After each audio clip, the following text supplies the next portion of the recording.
And I'm very pleased to have with us on the show right now Dr. Larry Schweikart, author of A Patriot's History of the United States. And thank you so much for coming on the program. Hey, my pleasure. I wish that Cameron had let me know that we had confirmed you. I would have brought my copy from home so that you could have signed it for me. It's a great book, by the way. I love A Patriot's History of the United States. I'm a huge history buff, and I've learned new things as I've been reading your book. Well, you will like this. We have coming out in March, What Would the Founders Say? And I took 10 events that face modern Americans, from debt to bailouts to religion. And, of course, one of the chapters is guns. What would the founders say about guns? And I looked at what all the English law was leading up to the Constitution and their understanding of guns and the whole concept of militia. And it's pretty clear the militia existed to protect people against government. Absolutely. And, you know, one of the things that we've been hearing a lot lately is the argument. It goes something like this. Well, if George Washington were alive today, he'd be appalled at the firepower that Americans possess. You say no. He'd be thrilled. He'd say, less training for me to do. Now, it is true that Washington was skeptical of the militia. Most regular officers understood that to beat the British, you had to, contrary to the movie The Patriot, you had to go toe-to-toe with the Redcoats in open field, which is how we finally defeat them, right?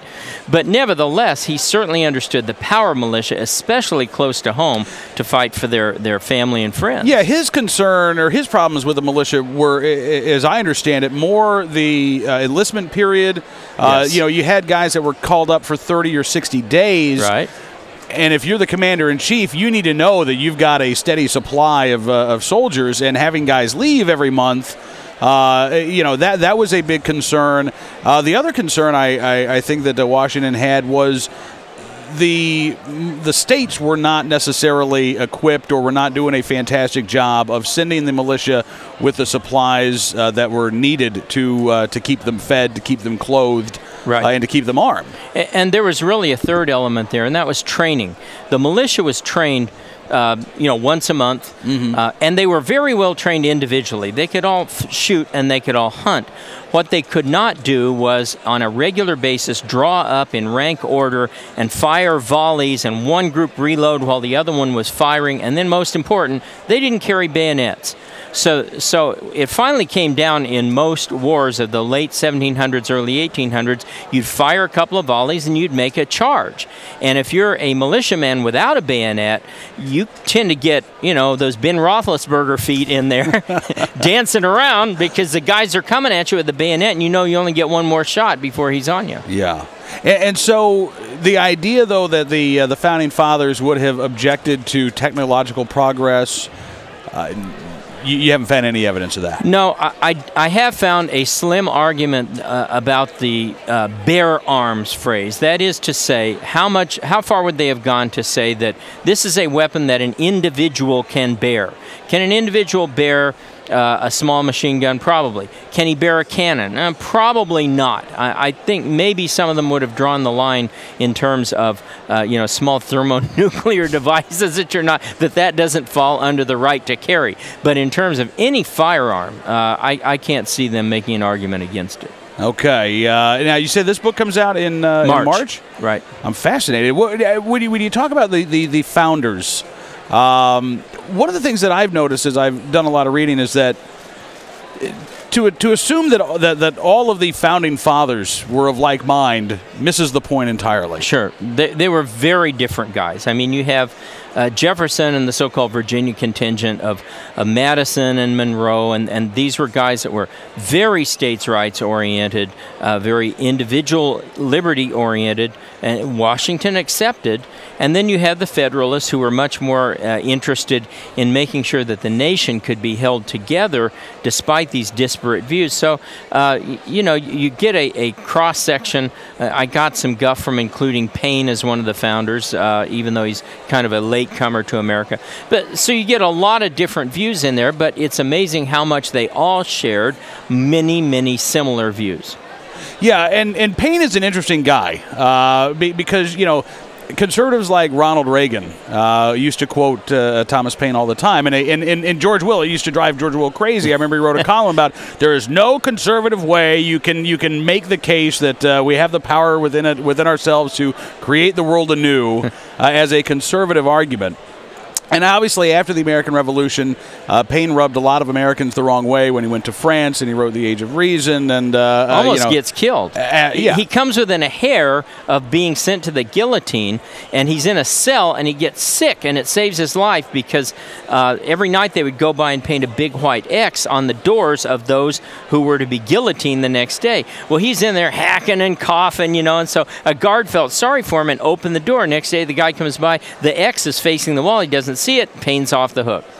Paine was a guy, I guess my attitude towards Thomas Paine is that he was a guy who had the right idea about individual freedom and individual liberty, had some wrong ideas about government. Right. Is that a fair statement? Yeah, I think that's fair. And again, he comes over very late from England, so he absorbs kind of the worst of the king. Mm-hmm. So he kind of drifts more radical. But as we say, he's not one that's considered one of the founding fathers. His arguments are great, and certainly we all like common sense and Sunshine Patriots and all that sort of stuff. Right. But I don't think he would be considered up there with Franklin J. Madison and Jefferson. In terms of his intellectual, I mean, he could make a sure. He could write something that would resonate in the hearts and the minds of Americans. But in terms of policy making, really, I mean, not even a blip. Right. In terms of what he was able to bring to the table for the United States. Right. Not a deep thinker when it comes to how do we set up a government. What about the difference, Dr. Schweikart, between the founding generation and the framing generation? I know there's a lot of overlap. But by the time the Constitution's written in 1787, a lot of Congress, was new compared to the Continental Congress in 1776. Was there any sort of, generational difference between the founders and the framers? Yeah, sure. And you also see, even for those who weren't generationally different, you see that they have lived through the Articles. And the Articles were so weak in so many ways that where they rebelled against England and the iron fist of George, now they're going, wait a minute, we can't go too far the other way. We can't get anything done. We can't get credit. You've got 14 separate entities trying to draft a treaty. You've got people rebelling because the tax policies are all screwed up.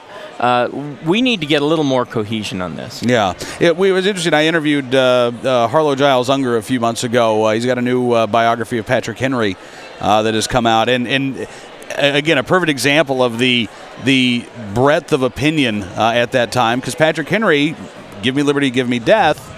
And the guy who said we are all Americans. I'm not a Virginian. Today we're all Americans. Said at the time of the Constitution, no, I'm a Virginian. He did not accept the idea of the U.S. Constitution. He thought that it placed way too much power in the hands of the federal government. Boycotted the convention, as I recall. Yeah. I mean, so... But then again, I reject the notion that you often hear from the uber libertarians that, throw the Constitutional Convention out. It's only the Declaration. No, Lincoln has it right. The Declaration is made whole by it's made manifest, and one without the other doesn't work. You need the idealism of the Revolution, and you need the practicality of the Constitution. Absolutely. I look at the Declaration as the spiritual backbone for this nation, and the Constitution is sort of the skeletal framework of the government. As you said, both are needed, yes, but both have very different purposes. And there's a really interesting phrase in there that people often overlook, and it's Jefferson says in the Declaration, and I won't quote it exactly, but it's something to the effect of, people will suffer with a bad government as long as they possibly can. That they'll suffer longer than they should just because they don't want to engage in a revolution or overthrow everything. And so when you talk to people around here and you get so many people come up, why aren't we doing something about all this? Well, we are. It takes a while. Why are so many people apathetic? Because that's the way people are, and that's how they were back in 1776. Mm-hmm. Absolutely. I'm curious, in the couple minutes we have left, I don't want to ask you who your favorite founder is, because that's probably an impossible question, but Who do you think the founder is that Americans should know more about? Probably Benjamin Rush. And Benjamin Rush, because his ideas were so important as to education. He, to my surprise, when I wrote the book, was a big believer in public education at the taxpayer's expense. But all of the founders believed that that education should be patriotic history, mathematics and basic science, and above all, training in religion and civics, that you're trained in what they would call a civic religion, you know, what it means to be God-fearing. Yeah, and the notion of civic virtue and public virtue was so instrumental to them, and it's nowhere to be found today, seemingly. No, it's sadly lacking, even among, as we see, some of our elected officials. Yeah. Well, again, I'm looking forward now to reading the new book. And again, what's the title? What Would the Founder Say? What Would the Founder Say? Comes out in March. All right. Well, Dr. Larry Schweikart, thank you again for joining us on the program. It is a real pleasure getting a chance to talk with you today. Great. My pleasure, Cam.